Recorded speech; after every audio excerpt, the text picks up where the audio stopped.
السلام علیکم ورحمۃ اللہ وبرکاتہ۔ الحمدللہ رب العالمین والصلاة والسلام علی اشرف الانبیاء والمرسلین وعلی آلہ وصحبہ اجمعین، اما بعد فاعوذ باللہ السمیع العلیم من الشیطان الرجیم من ہمزہ ونفخہ ونفثہ۔ افلا یتدبرون القرآن ولو کان من عند غیر اللہ لوجدوا فیہ اختلافا کثیرا۔ رب اشرح لي صدري ويسر لي امري واحلل عقدة من لساني يفقهوا قولي۔ معزز ناظرین اکرام، معزز طالب علم، ہم سب پر اللہ تعالیٰ کی رحمتیں ہوں اور برکتیں ہوں۔ ایک ضروری بات آپ کے سامنے جو ہے میرے رکھنی ہے۔ پہلی بات تو یہ ہے کہ کوئی طالب علم ہو، کوئی استاد ہو، کوئی مفتی ہو، دنیا کے کسی بھی فیلڈ کے اندر کوئی مسلمان زندگی بسر کر رہا ہو تو وہ اپنے ہر کام کے اندر پہلی پریورٹی جو ہے وہ دین اسلام کو دے۔ پہلی پریورٹی جو ہے وہ دین اسلام کو دے، اور وہ اس بات کو ملحوظ رکھے کہ میرے اس کام کرنے سے اللہ تعالیٰ کے دین کو کیا فائدہ ہے۔ اگر کسی کام کے کرنے سے میرے ذات کو فائدہ ہو رہا ہے، میری تنظیم کو فائدہ ہو رہا ہے، میری جماعت کو فائدہ ہو رہا ہے، اور اگر وہ کام کرنے سے میرے اللہ کے دین کو رائے کے دانے کے برابر بھی نقصان ہو رہا ہے تو اس کام کو کبھی بھی مت کیجیے۔ اور اگر کسی کام کو کرنے میں میرے اللہ کے دین کو فائدہ ہو رہا ہے اور اللہ تعالیٰ کے دین کو فائدہ ہو رہا ہے اور مجھے نقصان ہو رہا ہے، میری نام کو نقصان ہو رہا ہے، میرے کام کو نقصان ہو رہا ہے، تو وہ کام کر دیجیے، کیونکہ اللہ تعالیٰ کا دین سب سے پہلے ہے اور پہلی پریورٹی ہماری اللہ تعالیٰ کا دین ہے۔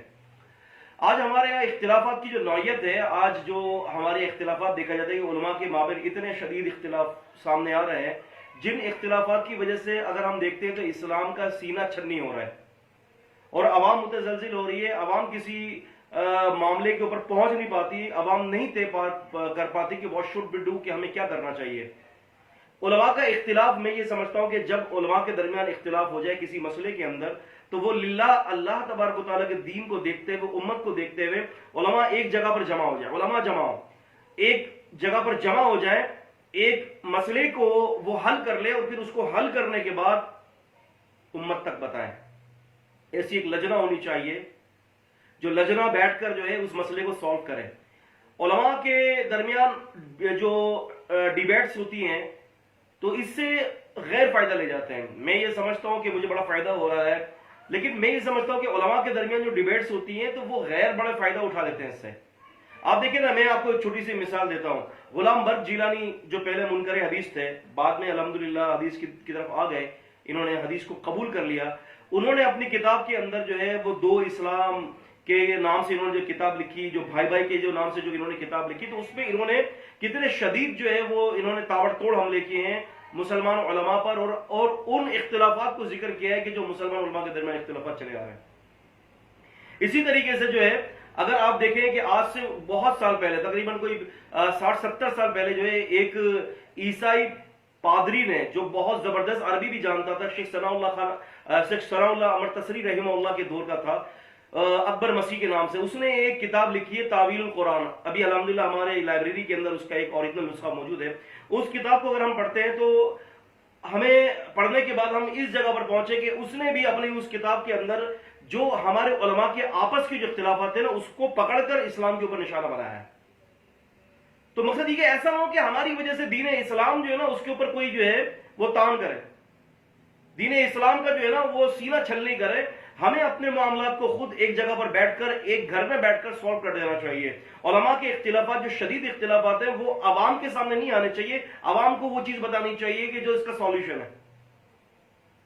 اور میں دیکھیں نا، میں آپ کو بتاؤں، ایک رافضی ایک عالم گزرا تھا، ابو الحسن طبرسی، اس نے ایک کتاب لکھی، پوری کتاب پوری کالی کر دی اس نے کتاب لکھنے میں، فصل الخطاب کے نام سے، فصل الخطاب فی تحریف رب من کلام الارباب کے نام سے ایک کتاب لکھی ہے، فصل الخطاب کے نام سے۔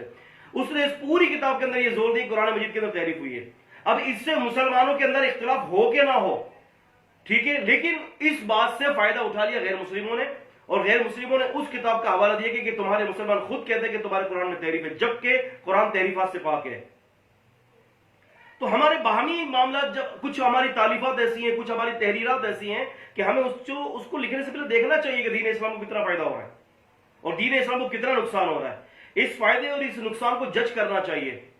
تو لہٰذا میں یہ پیغام دینا چاہتا ہوں کہ کسی بھی قسم کی کوئی ایسا کام کرنے سے پہلے ہمیں سب سے پہلے اس بات کو ملحوظ سے خاطر رکھنا چاہیے کہ اللہ تبارک و تعالیٰ کا دین جو ہے وہ نقصان میں نہ جائے اور مسلمانوں کا جو شیرازہ ہے وہ نہ بکھرے. آج تو مسلمانوں کا شیرازہ بکھرتا ہی چلا جا رہا ہے، بکھرتا ہی چلا جا رہا ہے، بکھرتا ہی چلا جا رہا ہے. آج جہاں دیکھیں ایک مسلمان دوسرے کا دشمن ہے، اور پھر الزام منکر حدیثوں پر ڈالتے ہیں.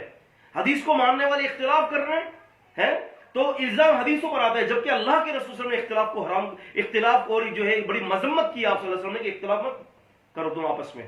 آپ نے فرقہ بندی سے جو ہے بڑی مذمت کی آپ صلی اللہ علیہ وسلم نے، لیکن کیا کہ اللہ کے رسول صلی اللہ علیہ وسلم کے اوپر ذمہ لگا دیتے ہیں، اللہ کے نبی صلی اللہ علیہ وسلم کی اس حدیث کا استحضاء کرتے ہیں. میں عوام الناس سے یہ اپیل کرتا ہوں کہ پلیز ایسا کوئی موقع مت دیں. میں تمام لوگوں کو یہ جو ہے وہ مشورہ دیتا ہوں، ایسا کوئی موقع ان اغیار کو مت دیں کہ ہمارے باہمی اپنی ذات کی وجہ سے جو اختلافات ہیں ان اختلافات کی وجہ سے اللہ اور اس کے رسول صلی اللہ علیہ وسلم کے اوپر کوئی انگلی اٹھائے، کتاب اور سنت کے اوپر کوئی نشانہ بنائے. یہ چند باتیں تھی جو میں نے آپ کے سامنے رکھی ہیں، یہ ایک میرے دل کی ایک دکھڑا تھا جو میں نے آپ کے سامنے رکھا ہے. اللہ پاک اس امت کو ایک کر دے. میری بات پسند آئے تو آگے شیئر کر دیجیے گا، امت تک پہنچا دیجیے گا. اللہ تعالیٰ آپ کو بھی اجر عطا فرمائے گا. السلام علیکم ورحمۃ اللہ وبرکاتہ.